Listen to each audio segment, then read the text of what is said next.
नमस्कार दोस्तों, मैं आदित्य तिवारी और आप लोगों के सामने ये जो रोज़मर्रा की ज़िंदगी में जो मुद्दे हैं, इन्हीं मुद्दों को लेके आ रहे हैं। दोस्तों, अभी फ़िलहाल अपने देश में क्या से क्या हो जा रहा है, बड़ी-बड़ी सियासतें पल भर में ढह जा रही हैं। बड़े-बड़े नेता जो दावा करते हैं कि वो हमारे हैं, हमारे लिए वर्क कर रहे हैं और इतना ही नहीं दोस्तों, वो दिखाते भी हैं, वो बताते भी हैं, दिखाते भी हैं और हमें एहसास भी कराते हैं क्यों हमारे हैं। कुछ नेता आकर कहते हैं कि अरे भैया हम तुम्हारे हैं, तुम्हारे जाति के हैं, तुम्हारे धर्म के हैं, तुम्हारे हक के लिए लड़ रहे हैं। और इतना ही नहीं दोस्तों, कुछ नेता तो हमें ये भी एहसास करा देते हैं कि अगर ये ना रहें तो हम जिंदा नहीं रह पाएंगे।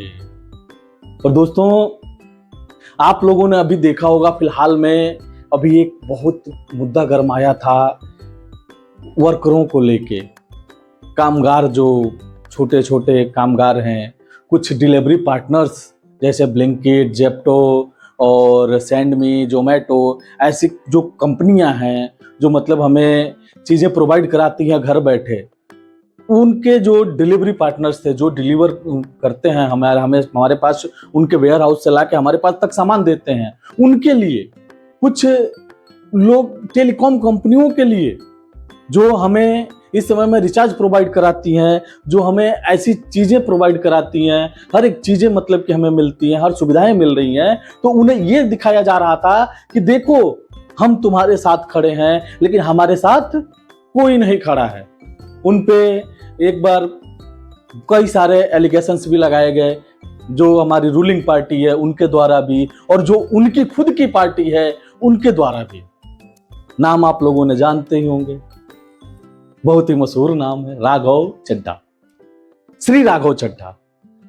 तो दोस्तों, इसमें ऐसा नहीं है कि हम श्री राघव चड्ढा का हम कुछ अपमान करने वाले हैं, ना ही कुछ कहने वाले हैं। बस हम इतना कहना चाहते हैं कि भैया, जब आप जो मुद्दा लेके उठे थे गरीबों के लिए, तो वो मुद्दा गया कहां?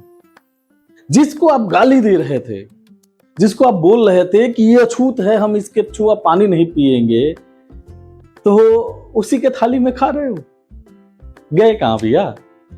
और हम ये भी कहना चाहते हैं दोस्तों, एक चीज याद आ गई कि हम कई जगह पे सुने भी थे और हमें भी एहसास होता है देख के कि ये जो गरीबों के नेता होते हैं, गरीबों के लिए जो नेता होते हैं, गरीबों के लिए जो गरीबों के हक के लिए लड़ते हैं, दोस्तों ये लड़ते लड़ते इतना अमीर कैसे हो जाते हैं? आपने कभी गौर किया? आपने कभी देखा कि कोई गरीब का नेता अनशन कर रहा है और उसके लिए वहां पे 3-3 कूलर नहीं लगा है, उसके लिए वहां पे मखमल का गद्दा नहीं लगाया जिसको वो बैठ के गरीबों के लिए अनशन कर रहा हो? आपने देखा कभी भी कोई भी गवर्नमेंट आई हो, हम प्रेजेंट टाइम के गवर्नमेंट की बात कतई नहीं कर रहे हैं, लेकिन आप लोगों को भी पता है कि हम किसकी बात कर रहे हैं। हर बार आदमी को भटका दिया जाता है, किसी न किसी बात में उलझा दिया जाता है। अगर कोई भी चीज आती है, कोई भी बात आती है, ऐसा अगर जनता सवाल पूछना चाहती है सामने से या कुछ भी होता है, तो एक बार मुद्दे को भटका दिया जाता है, कुछ न कुछ ऐसा कर दिया जाएगा। हालांकि अभी ये जो जगह जगह पे आक्रोश हो रहा है, नारियों का प्रदर्शन हो रहा है, क्यों? ये जो नारी अधिनियम वाला जो बिल आया था नारी सशक्तिकरण का लेके, और भी कई सारे, तो यहां पे इसके लिए नहीं था। ये क्यों भड़काया जा रहा है? यहां पे इसके साथ में इस बिल के नीचे एक और बिल की कॉपी थी और मेन मुद्दा था उसी बिल को पास कराना।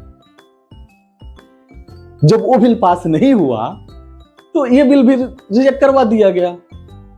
दोस्तों, कई सारे नेता जो उठे ये बताने के लिए कि राजा नहीं, एक तानाशाह है, उन्हें दबा दिया गया, उनकी आवाजों को दबा दिया गया।